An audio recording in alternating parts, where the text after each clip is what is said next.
Tina watched from the hostel window as the three girls were dropped off. Each one of them came out from the front seat of different cars as a man stood there opening the door of the car for them.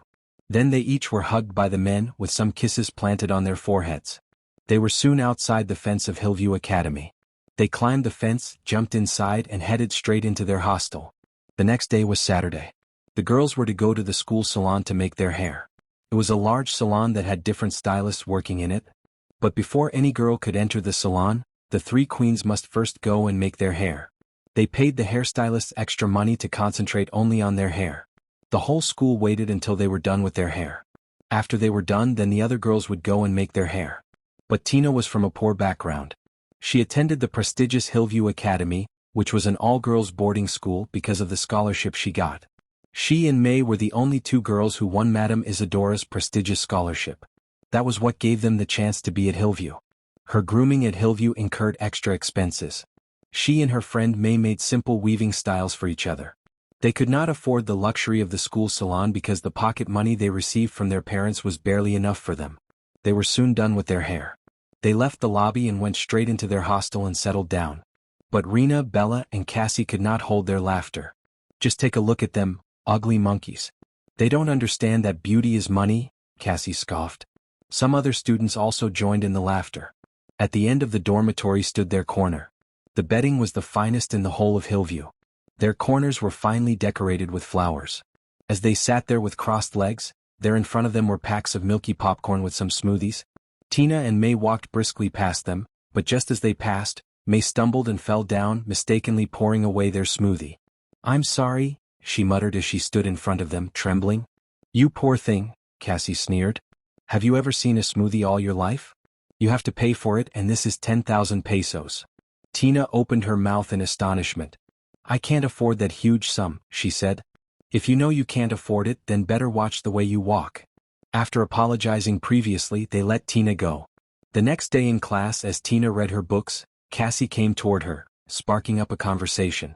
"You are studying hard, aren't you?" she began. "Yes, of course," replied Tina. Well. We have an outing next week. If you will come along with us, then we accept you as one of us. Most girls are looking for this opportunity to belong. But I felt drawn to you, out of pity." Tina looked at her, then shocked and said, "Party? Where are you the only girl in Hillview that does not know that the three partying princesses always leave for their party on Saturdays? Whether the school regulation accepts it or not. Our parents are influential, as you know, and here at Hillview, we make the rules. Even the chief security officer is at our service." Tina noted understandably. She had always admired the three girls. They were so gorgeous and their parents were rich too. "Okay," came her reply, her voice slightly trembling. That night, Cassie sent one of the students to take some grilled catfish and smoothie to her corner. Tina ate it happily. "So this is what this girl was used to enjoy," she said aloud to herself as she licked her hands after eating. Cassie's father is a politician, while both Rena and Bella's fathers were honorable members of Congress. Certainly. That fateful Saturday night was the first time Tina joined them for their party. As she prepared for the night out with the girls, her friend May caught up with her after she came back from the salon.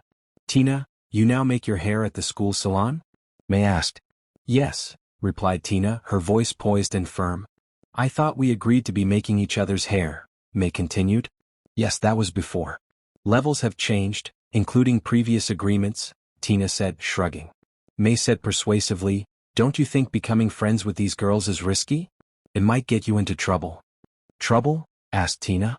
"I've been in this school for more than a year now, and the three partying princesses have never gotten into trouble. Do you think I'm not using my head?" May continued, "They are the who's who in this school and above the law.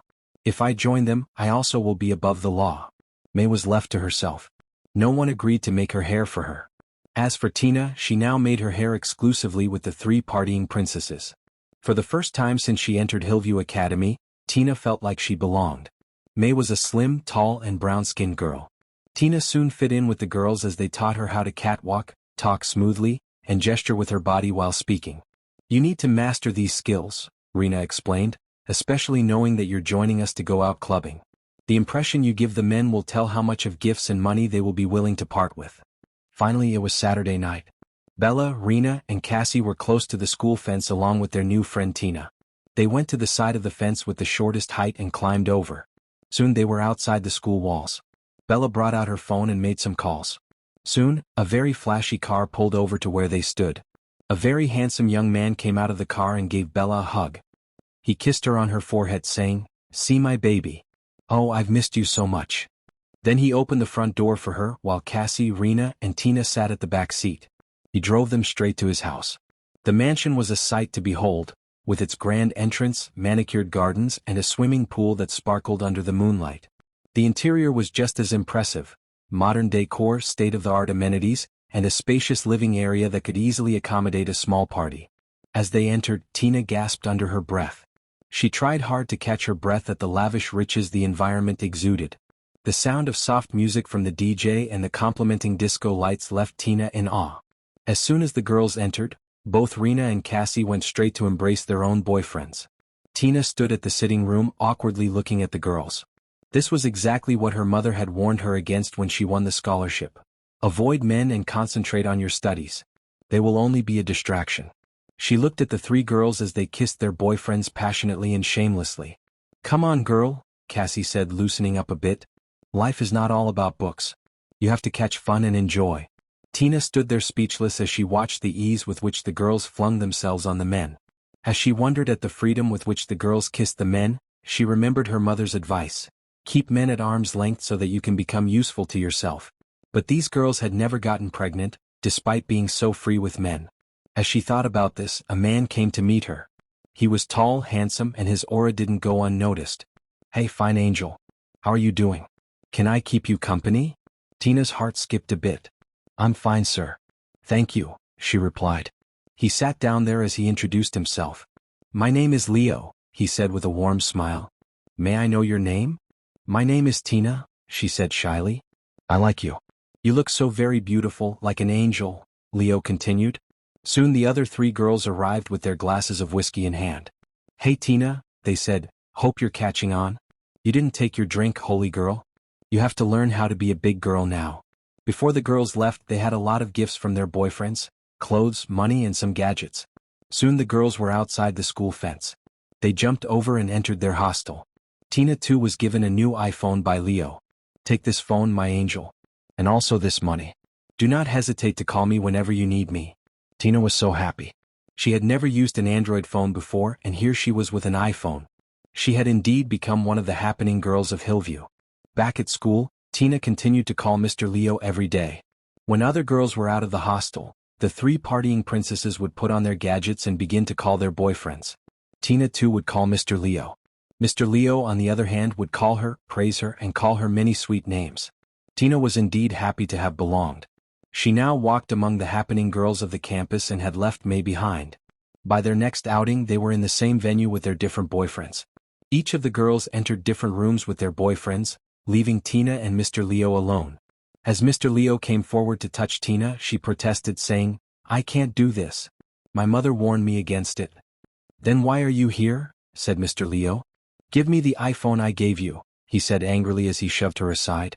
When her friends returned, Mr. Leo talked with them, saying, "Bring me a girl that knows what's up. I don't need these local girls who will come here to waste my time." When the girls arrived at their hostel that day, they talked to Tina. "Look at how you missed your opportunity to become a big girl.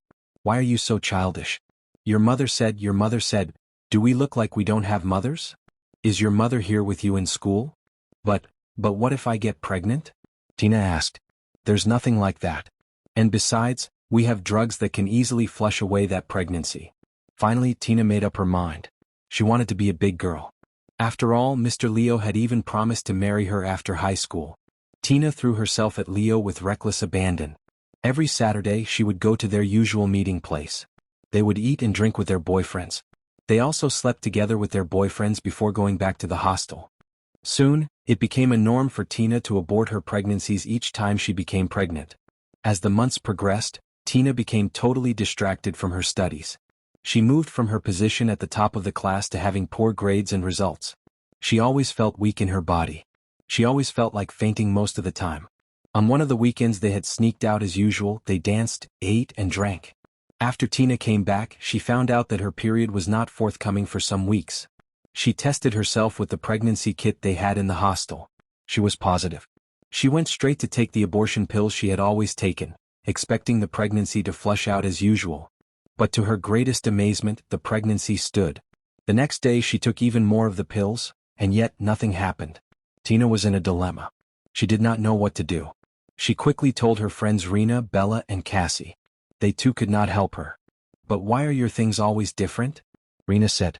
"We always take care of our things since we started working our lives in the streets. You just joined 6 months ago and you want to put us into trouble?" After they said this to her, they stopped coming around her, avoiding her like a plague. Her stomach was now beginning to bulge as her pregnancy had passed 3 months. One Saturday night, Tina was at Mr. Leo's place. She went out all by herself.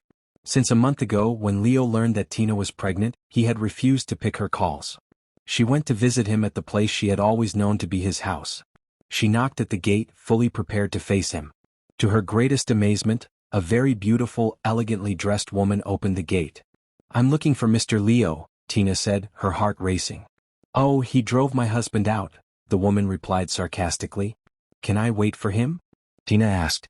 "And who are you?" asked the woman, raising a brow. "Oh, I'm his girlfriend," Tina said. The woman let out a loud, scornful laugh, clapped her hands together and asked, "His girlfriend? Or one of his girlfriends?" Tina was baffled. Her heart began to race even more. "I can't go back, ma'am. I'm pregnant for him," she confessed. "Pregnant? For a married man whose wife and children are in the village?" the woman said. "But Mr. Leo always claimed that this is his house," Tina said, her hands and legs trembling.